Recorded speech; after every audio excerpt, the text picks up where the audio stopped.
Yes, इससे पहले हमने प्रोकैरियोटिक की बात की थी। अब है यूकैरियोटिक। यूकैरियोटिक का मतलब क्या है? जिसके अंदर न्यूक्लियर मेम्ब्रेन प्रेजेंट होती है। ठीक है, जैसे प्लांट सेल होती है, प्लांट सेल में सेल वॉल, प्लास्टिड और एक बड़ी सेंट्रल वैक्यूल्स, यानी जिसे हम हिंदी में कहते हैं केंद्रीय रिक्तिका, मिलती है। देखिए, यहाँ पे सेल वॉल है, प्लांट के अंदर सेल वॉल प्रेजेंट होती है, प्लास्टिड प्रेजेंट होता है और एक सेंट्रल वैक्यूल प्रेजेंट होता है।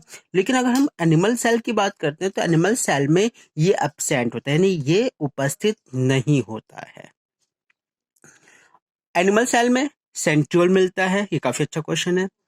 एनिमल सेल में सेंट्रियोल मिलता है और प्लांट सेल में ये क्या होता है? ये एब्सेंट होता है। देखिए, सेंट्रियोल होता है क्या है? सेंट्रियोल होता है जिसमें सेल डिवीजन होता है, क्योंकि ये स्पिंडल फाइबर्स की फॉर्मेशन करता है। तो ये प्लांट सेल में एब्सेंट होता है और एनिमल सेल में प्रेजेंट होता है। एग्जाम में क्वेश्चन आ सकता है कि इसमें से क्या एनिमल सेल में प्रेजेंट होता है? तो एग्जाम में आ सकता है cell wall, plastid, central vacuole या सेंट्रोल। तो करेक्ट आंसर इज सेंट्रोल। ये एनिमल सेल के अंदर प्रेजेंट होता है और प्लांट सेल के अंदर एब्सेंट होता है। नेक्स्ट टॉपिक, सेल मेम्ब्रेन यानी कोशिका झिल्ली। कोशिका झिल्ली क्या होती है? ये लिपिड की बनी होती है। लिपिड यानी जो फैट, ये सब लिपिड ही होते हैं। ये लिपिड की बनी होती है और ये बाई लेयर होता है। बाई लेयर का मतलब दो सतह होती है इसकी।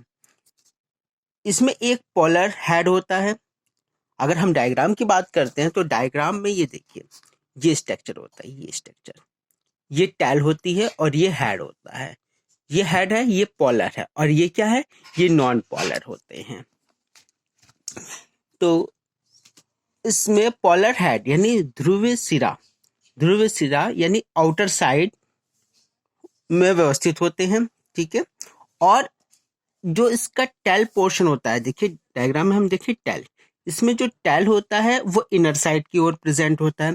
जो टेल होता है वो हाइड्रोफोबिक होता है। हाइड्रोफोबिक, देखो हाइड्रो का जो शब्द आता है, हाइड्रो का मतलब होता है जल और फोबिक का मतलब डर लगना, जल से डर लगना।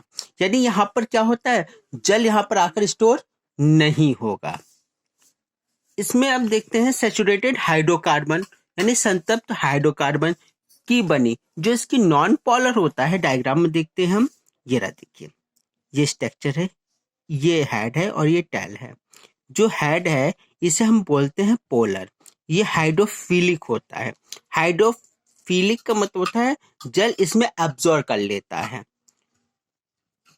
सैचुरेटेड हाइड्रोकार्बन की बनी नॉन पोलर वाटर इन्वायरमेंट यानी जल वातावरण से सुरक्षित रहती है। यानी इसमें जो नॉन पोलर होगा ये हाइड्रोफोबिक होता है। जो हाइड्रोफोबिक होगा तो इसमें क्या होगा? जल इससे दूर जाएगा, जल इससे दूर जाएगा। एग्जाम में क्वेश्चन आ सकता है इस टाइप का। एग्जाम में क्वेश्चन आ सकता है कि हाइड्रोफोबिक कौन सा होता है, पोलर वाला या नॉन पोलर वाला? तो correct answer is non polar. और हाइड्रोफिलिक जल स्नेही होता है पोलर का। नेक्स्ट, सेल मेम्ब्रेन में पाए जाने वाला लिपिड कंपोनेंट। लिपिड कंपोनेंट का मतलब होता है, लिपिड कंपोनेंट यानी घटक, फास्फोग्लिसल्डिहाइड। ये काफी अच्छा क्वेश्चन है। फास्फोग्लिसल्डिहाइड लिपिड कंपोनेंट कौन सा है? फास्फोग्लिसल्डिहाइड के बने होते हैं। एग्जाम में क्वेश्चन आया हुआ है कि जो आरबीसी की सेल मेम्ब्रेन है उसमें कितने प्रतिशत प्रोटीन और कितने प्रतिशत लिपिड मिलते हैं या पाए जाते हैं या बनी होती है? तो करेक्ट आंसर इज, जो आरबीसी होते हैं रेड ब्लड या एरिथ्रोसाइट जिसे हम बोलते हैं, इसकी सेल मेम्ब्रेन में 52% प्रोटीन और 40% लिपिड मिलता है। देखिए, ये एक डायग्राम है। ये एक्चुअली ये जो डायग्राम है ये सेल मेम्ब्रेन का है, क्योंकि हमारे अंदर भी सेल मेम्ब्रेन प्रेजेंट होती है। तो हम अगर ये मेम्ब्रेन की बात करते हैं तो इसके दो सिरे, एक अपर साइड एक lower side.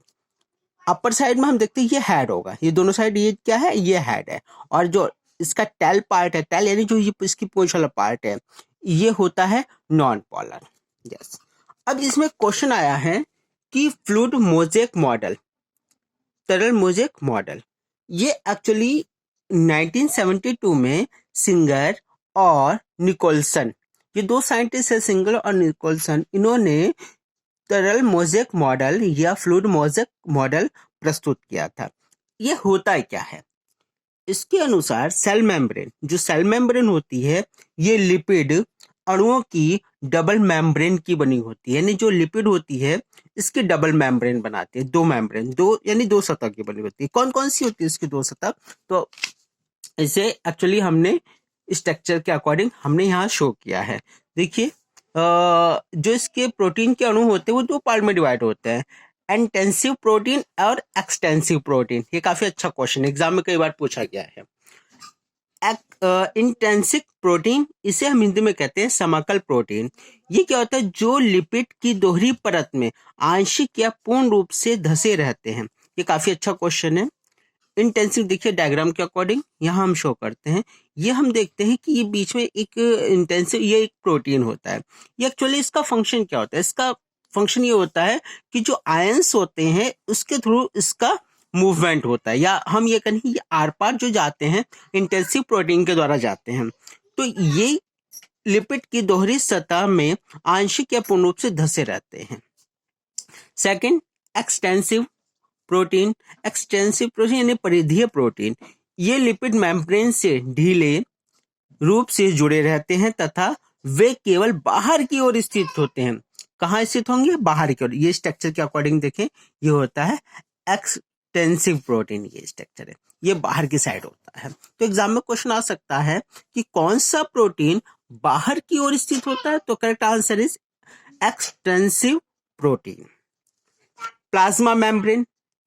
Plasma membrane, yes, plasma membrane का फंक्शन मॉलिक्यूल्स यानी अणुओं का परिवहन यानी ट्रांसपोर्ट करता है। देखिए एग्जाम में क्वेश्चन आता है कि जो प्लाज्मा मेम्ब्रेन का फंक्शन इसमें से क्या हो सकता है? तो मेन फंक्शन इसका क्या है? जो मॉलिक्यूल्स होता है उसका ट्रांसपोर्ट करने का होता है। यह मेम्ब्रेन के दोनों ओर मिलने वाले मॉलिक्यूल्स को सेलेक्ट करने वाले यानी सिलेक्टिवली परमिएबल यानी चयनित पारगम्य में है। देखिए चयनित पारगम्य में होता क्या है? इसमें मॉलिक्यूल्स क्या होते हैं? वो एक पोर्शन से दूसरे पोर्शन में क्या होते हैं? जाते हैं, ट्रांसपोर्ट करते हैं। तो ये किसके थ्रू होगा? ये प्लाज्मा मेम्ब्रेन के थ्रू होगा। यस, कुछ मॉलिक्यूल्स बिना एनर्जी, काफी अच्छा क्वेश्चन है, कुछ मॉलिक्यूल्स बिना एनर्जी की आवश्यकता से मेम्ब्रेन से होकर आते हैं, तो इसे हम निष्क्रिय परिवहन यानी पैसिव ट्रांसपोर्ट कहते हैं। तो एग्जाम में क्वेश्चन कई बार पूछा गया है कि जो कुछ मॉलिक्यूल्स बिना एनर्जी की आवश्यकता से मेम्ब्रेन से होकर आते हैं, तो इसे कौन सा ट्रांसपोर्ट कहते हैं? तो correct answer is passive transport. यानी इसमें क्या होती है? इसमें एनर्जी की आवश्यकता यानी रिक्वायरमेंट होती है। लोअर से हाई कंसंट्रेशन यानी निम्न से उच्च सांद्रता की ओर होता है। इसमें एटीपी का उपयोग होता है। कई बार क्वेश्चन पुटअप किया गया। जो इसमें एनर्जी की आवश्यकता हुई है वो कौन सी होती है? वो होती है एटीपी। वो एटीपी होती है। एटीपी होता है जिसे सक्रिय ट्रांसपोर्ट कहते हैं। हाँ, एक क्वेश्चन और है जो काफी इंपॉर्टेंट है। आपको पता है हायर से लोअर कंसंट्रेशन ऑस्मोसिस, ऐसे ही क्या होता है?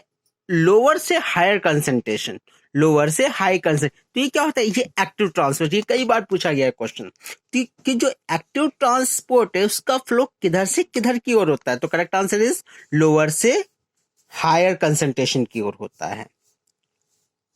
जो ये क्या फंक्शन करता है? ये एक पंप की तरह कार्य करता है, जैसे सोडियम पोटेशियम पंप। ये कई बार क्वेश्चन पुटअप किया गया है। सोडियम और पोटेशियम पंप इसमें से किस ट्रांसपोर्ट में आता है? तो correct answer is active transport में आता है।